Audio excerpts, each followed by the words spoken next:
Hey everybody, it's Steve with Sky194, and I sure appreciate you taking the time to visit and check out my video. And I hope you're having a great day today, and I'm having a great day today. I just really happy with getting this setup done. I've been working on this for a while. Of course, we're at Brands Hatch here with the Porsche 911 GT3R, and everybody knows it's on this channel a lot. It's one of my favorite cars, and I really enjoy driving it. It has some unique challenges. Um, I mean, obviously, it's got the most dramatic change as far as balance from full tank to empty tank out of any car in ACC. So that makes it even that more difficult to set up. And of course, and then you throw the engine in the rear, and it's just all kinds of variables there, which makes it really tough. And then of course you have Brands Hatch, which is you know definitely a tough track for me, but still a tough track, really. Period. Um, very small line, very, you know, what do you call? I mean, basically, the altitude is up and down. I mean, it's just got everything. It's got everything there for you to mess up. So, it's a really tough combination, and I kind of lost the handle a little bit with the Porsche as far as this track. And about a week ago, I did a race, and it said the title was failed uh, driving and setup, I think it was. And this I needed to improve, and I know the car could do better, and I know I could do better. It's just a matter of doing, getting both, me driving and the setup to work a little bit better. And I know the car can go faster. It's not that. It's me and the setup on it to get it to go faster. So I've been working on it a little bit this and a little bit that because it's taken so long, and I'm really happy, and I really almost feel like I won a race just because I finally got it to where I want it to be, as far as running the times. I mean, it's right there, getting close to my personal best. And it's not just that; it's the peaks and valleys. Porsche is, like I said, with the fuel load, you have peaks and valleys. You can always go really fast for a lap or two, but then you fall off like you fell off a cliff. And that's kind of like what happened when I was doing that CP race last week, or a week and a half ago or so, whatever. I mean, it felt decent, but then I just started struggling like crazy. And that's the real challenge, is trying to keep the driving and the setup to work to where it's going to have peaks and valleys, but try to keep them not so drastic. So we're going to go over the setup, and I'm going to go over the lines here at Brands Hatch. And let's start here from behind the car, like we usually do. There we go. First, I'll leave the HUD off of this for right now.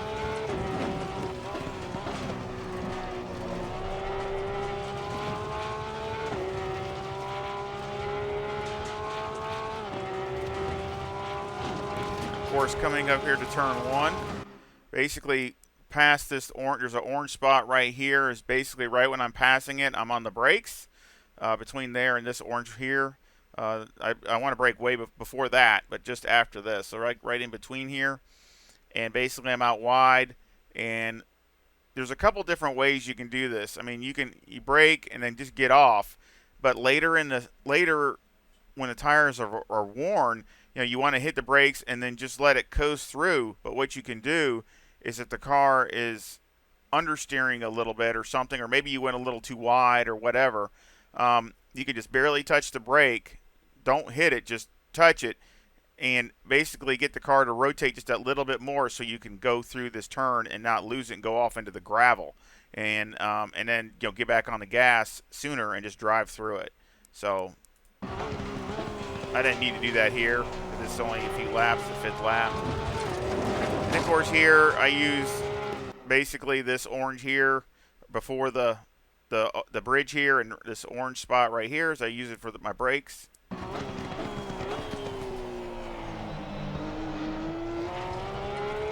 Carry it out a little bit wide there. And then I use the end of this curbing here for the brakes again. Cut as close as I can on the gas as soon as I can. This is a really tricky corner here. Basically, right after that cone, let's go back here. right after that, right there, let me see. I think it was back there. Or no, it was this one, number 1. Yeah, right after the number 1. Basically, right after the number 1, that's what it is. Right after the number 1, right there, between the number 1 and the curbing. That's what it is. Because I know it's before this curbing, but it's not up to it by far. But, I mean, it's right here where the orange is and the number 1.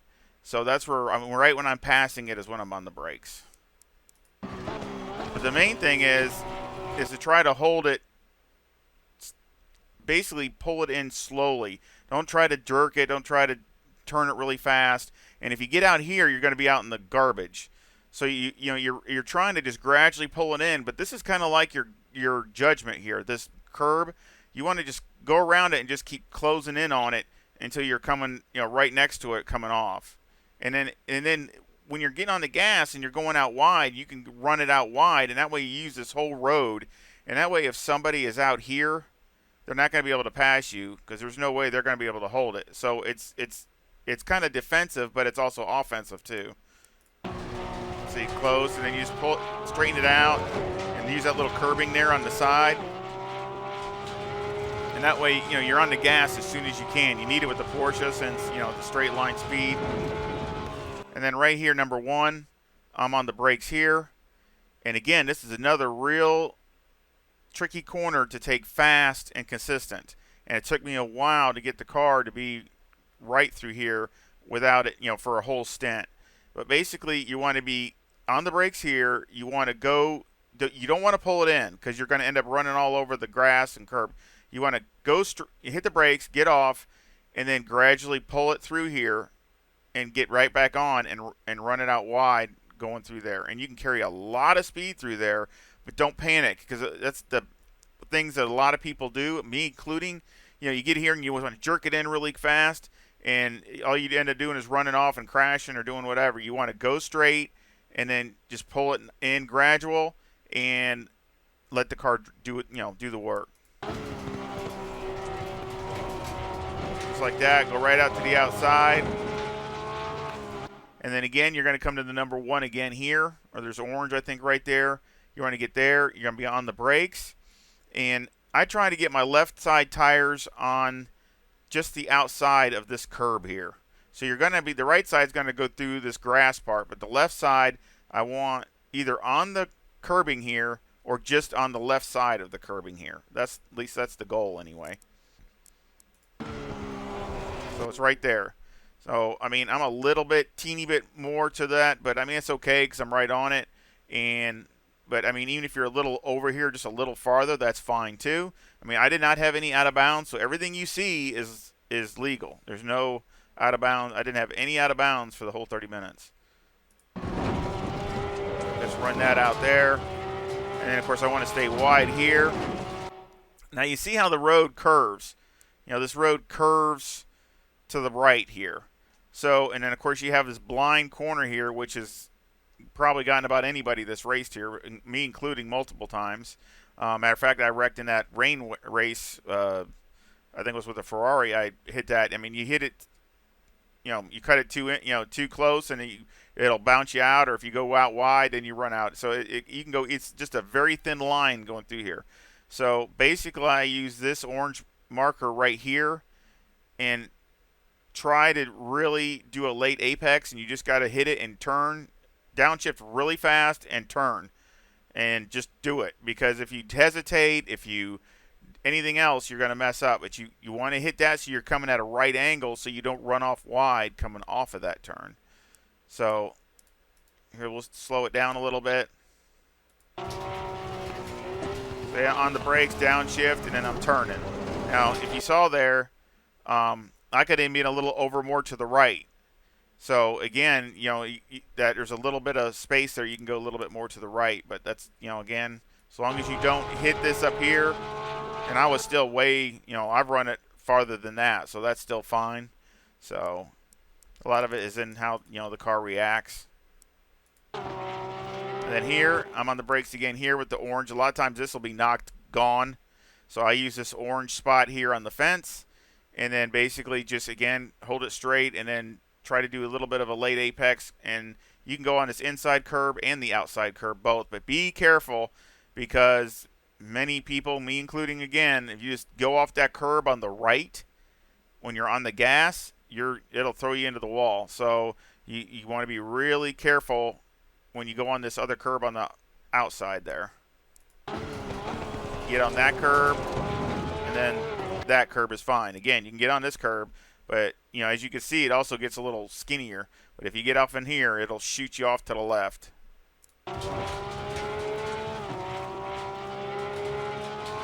And then here, I basically almost go to the end of this. I mean, you got the number 1 here, but I actually go past that and almost to the end of the grass here, like right before I get to this is when I'm on the brakes.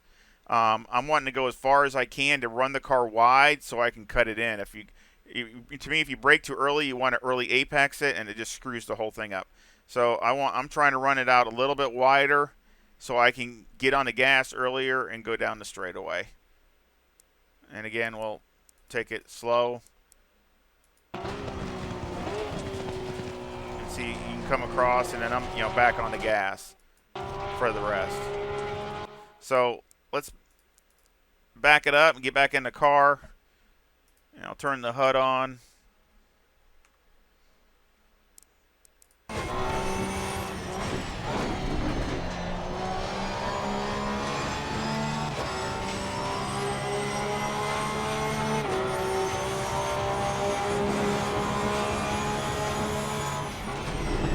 That was a 124.03, 124.03.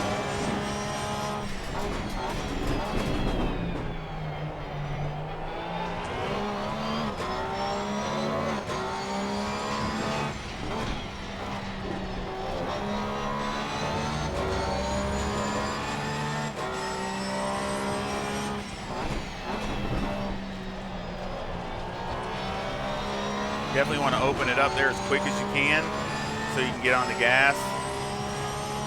Especially the Porsche, like I said, it's critical. Because, I mean, obviously the weak point is coming down the straightaway. But you can take this really quick through here. That was a little better there, I think. It's a little teeny bit wider.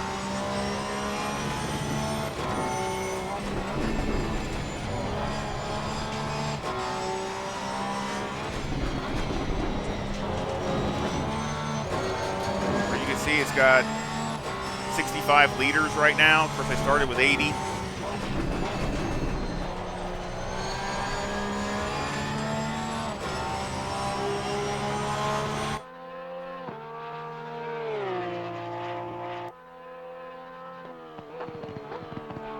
That was my fast lap.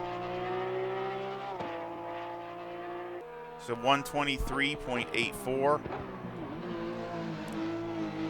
So I'm, really happy with that, with how much fuel, that much fuel load. So let's go here near the end. And coming up on the last lap of the 30 minutes. And then we'll go over the timetables and the setup. We can talk about that.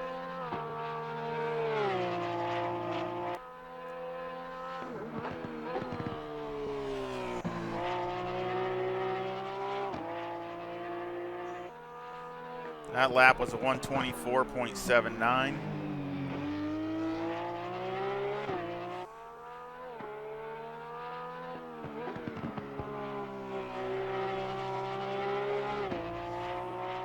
And what I did for the last couple laps or so, I dialed the brake down, which I like to do just to give a little bit more, rotation on the back of the car. And it was fine with it. It actually helped pick it up a little bit.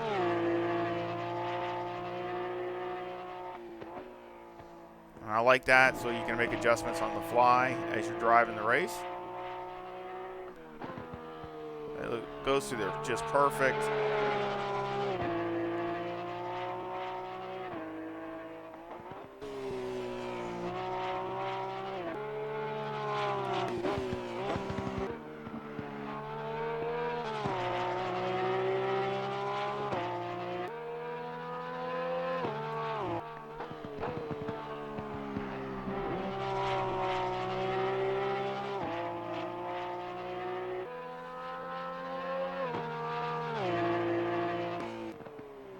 And that was the last lap.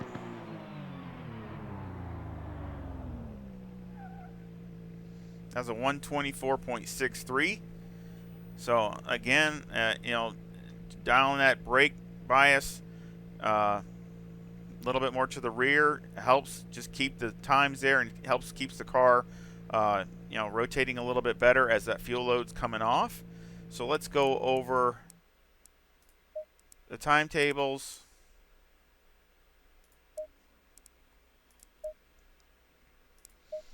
And there we go. And even my first lap was a 124.89, even when the tires weren't up to temperature yet. So, I mean, that's really good, because you really want to get, if you're in a race, you want to get going. I mean, you might be able to jump out a little bit if you can, if you're able to, and get a little bit of a gap before everybody else gets going. So again, that makes a difference. So I think that's a really good time for the first lap, even though your tires are cold.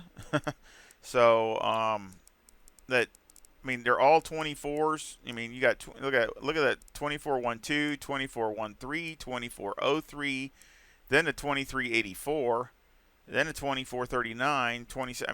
I mean, for me, that is extremely consistent, especially for the Porsche here. So, yeah, you had a few little where I slowed up a little bit here and there. I had one bad lap here, which is a 25.0.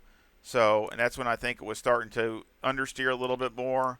As you can see, it started slowing down a few tenths at a time. So, and then I got it picked back up a little bit. And then near the end here, I went ahead and dialed in the rear brake some more, and it stopped it from, kind of like stopped the bleeding, so to speak. It was able to stop and then actually pick back up a teeny bit. So that's what I like, because it can help. You can change the way the car feels and the balance of the car during the race, and it doesn't upset it to where it's undrivable. So, and it makes a difference as far as the feel and the performance of the car. So, again, all 24s and a 23 and just 125, or that's on me. So I'm really, really happy with that. Let's go over the setup. And I sure hope y'all don't mind this kind of format of how you doing it. If you do or don't, please let me know.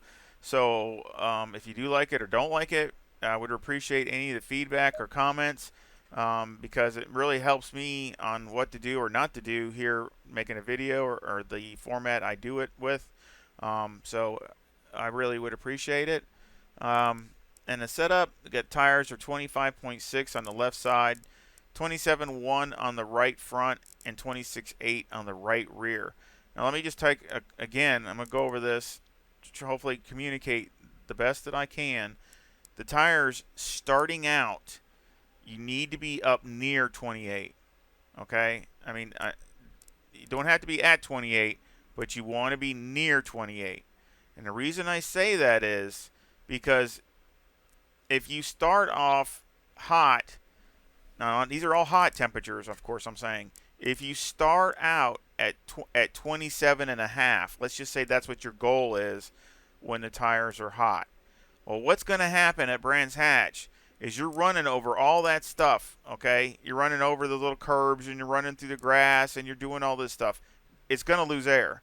I lost air. I mean, I've done this, I don't know how many stints I've done and how many practices I've done, and it finally kind of dawned on me also that that's another thing that's going on over a longer stint, is I'm probably losing a half a pound of air pressure from the beginning to the end.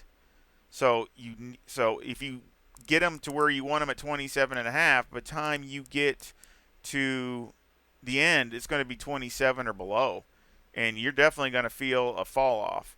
So to me, in my opinion, you'd be better off to be near 28. You don't want to go over 28, but you want to be near it, and that way if it falls off, you won't drop below 27 pounds.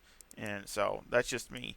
Toe is negative 0.02, with the camber at negative 3.4, which is a big difference from before, but it's one of my big changes, but I did a lot of testing with it, and that's one of the things that's really helping.